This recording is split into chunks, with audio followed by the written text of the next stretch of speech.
Junior developer roles did not disappear because of AI. They disappeared because companies don't need juniors anymore. At least not in the way you think. And if you follow the old path, you will stay unemployed. I've spent weeks digging through the 2026 job market data to find the glitch, the one strategy that actually works while everyone else is getting ghosted. My name is Dimitri, and in this video, I'm giving you the new roadmap to skip the junior line entirely and get hired as a mid-level pro in this market. Let's look at the brutal divide in the 2026 job market. Senior roles are rebounding, finally creeping back towards those 2020 pre-pandemic levels, but for juniors, you're facing a total wipeout. According to Indeed, entry-level postings haven't just cooled off, they've plummeted into a void. It's a move that defies logic. It's not really a winter in the tech industry. It's actively cutting off its own legs by refusing to invest in its own future. Look at how experience requirements are stiffening. In pink, you see the standard industries. In blue, that's tech demanding 5+ years. See that spike? That blue line is exactly where the junior salaries went. Seniors aren't just in demand.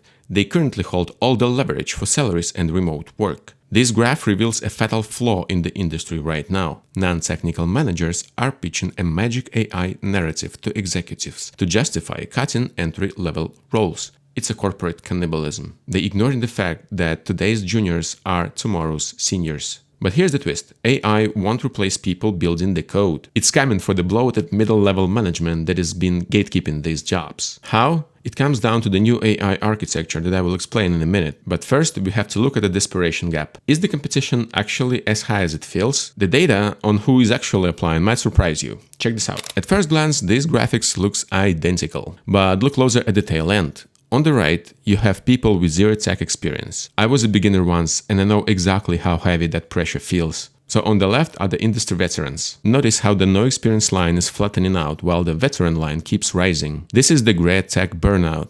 Newcomers are hitting a wall of AI anxiety and endless ghosting, and they are simply walking away. But the pros? They know the market is brutal, so they just keep on pushing. This is actually the best news in the video. Your effective competition is actually shrinking day by day. While the masses are giving up, the field is actually clearing for you. Persistence is currently the only unfair advantage that is left for juniors. I actually did a deep dive in those ghost jobs that are causing this burnout, and I'm going to pin it here for you so you can watch it. But the bottom line here is just don't stop. While everyone else is quitting, you kind of silently moving to the front of the line. Keep that in mind. Okay, so what do we have here? Companies not really hiring juniors, but they want seniors.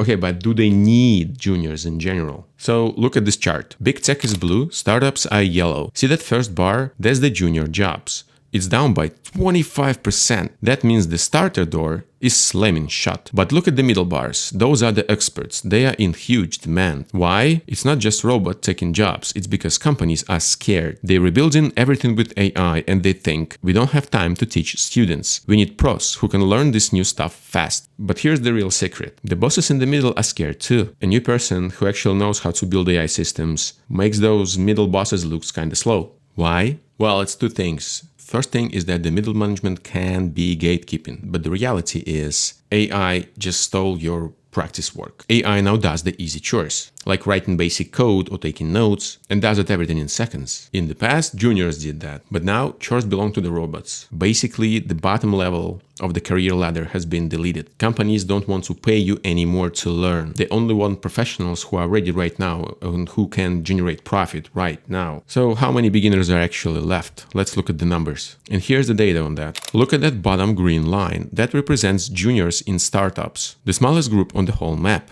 This tells us two big things. First, the gold rush is over. Companies are not just hiring anyone anymore, which is actually good news. It means that the market is getting steady. Second, companies now expect you to show up already knowing your stuff. They don't want to pay you to learn, they want to pay you to do. It is unfair. And this is why so many juniors have to pretend to be experts just to land an interview. And honestly, I can't blame them for that. I'm showing this to you to prove a point. While every other job is back to normal, juniors are still failing. The old ladder is broken. So this kind of raises the question, if the ladder is broken, how do you actually rise to the top? And this is exactly what I'm going to show you next. Here's the final nail in the coffin. Look at these two numbers, engineering and administration. Engineering jobs for beginners have crashed 72%. They went from 21% on the market down to a tiny 5.8%. But look at the office managers and administrators. Their beginner jobs dropped from 56% to 21%. This proves that companies aren't just mean, they terrified. AI is changing the core of how every office works. They've stopped investing in beginners because they think that they don't have time to invest in you to grow up. But, and this is a huge but, companies are still hiring experts.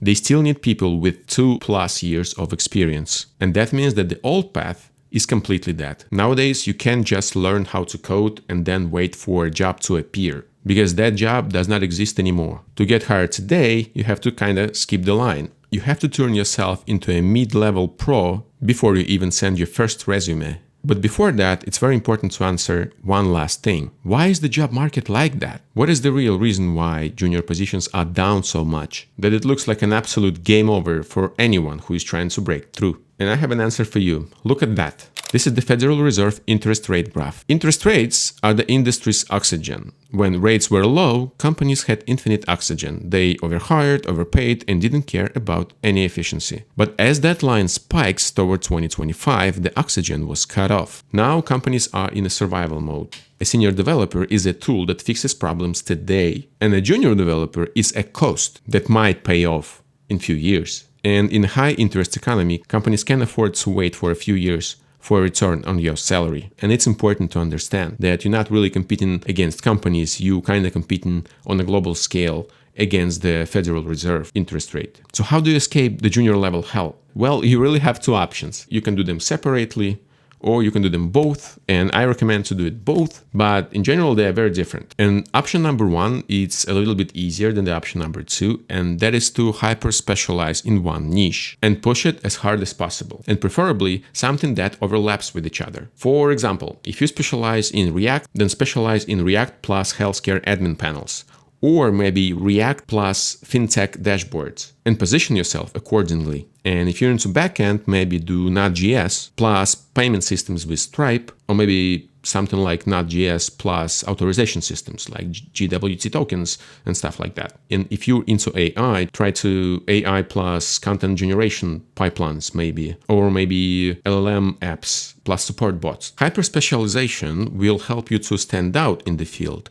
Plus, it will signal to an employer that you are ahead of others in your field because you actually know what you're doing. Before we move to the option number two, I really need you to focus on one really important thing and to understand it. The thing is that this is not a temporary thing that is going on in the industry. AI adoption is still slow, but it is inevitable. The whole process of us communicating through web is changing, and it is mesmerizing, but it's also ugly as hell. That is why the option number two is really important to understand, even though it sounds kind of obvious. And that's a real game changer. Build a project that actually thinks. But don't turn off the video just yet. I'm not talking about the basic to-do list. The old way was building a vending machine. The user kind of presses the button and then gets the result. And that won't impress anyone in 2026. The new way is building a manager. Most people think AI is just a box where you type a prompt and then it kind of gives you the result. But it is much, much bigger than that. What you need to do is you need to build an AI brain for your software. And this brain of yours would not just be sitting there and waiting for the orders like it was in the old apps. It should have access to your own data, and it has to use its own tools. And it also has to make its own decisions to solve a problem. Instead of building a portfolio that is just sitting there, build a portfolio that acts as a smart assistant for anyone who visits the website. And that is exactly the kind of mid-skill that makes company hire you on the spot. And I know this is a huge stuff. It sounds really huge, but it's not. Right now, currently, I'm putting together an AI boilerplate based on this AI brain setup. If you want the code and full breakdown, when it's ready, grab early access in the description. Now, let's zoom out a little and recap what's happened. It was a lot of info in a short amount of time. So junior roles have plummeted, yes, but it's not because of AI. In fact, junior hires were affected the most because of the general economic instability. And to combat that, there are two ways to do. You can hyper-specialize in your niche, or you can go even deeper into that and to build your own software with a new AI architecture in it. So what choice will you make? Drop me a comment below. And by the way, I made a great video on how offshoring actually affects the job market with the huge amounts of data, and it's brutal. You can watch it here.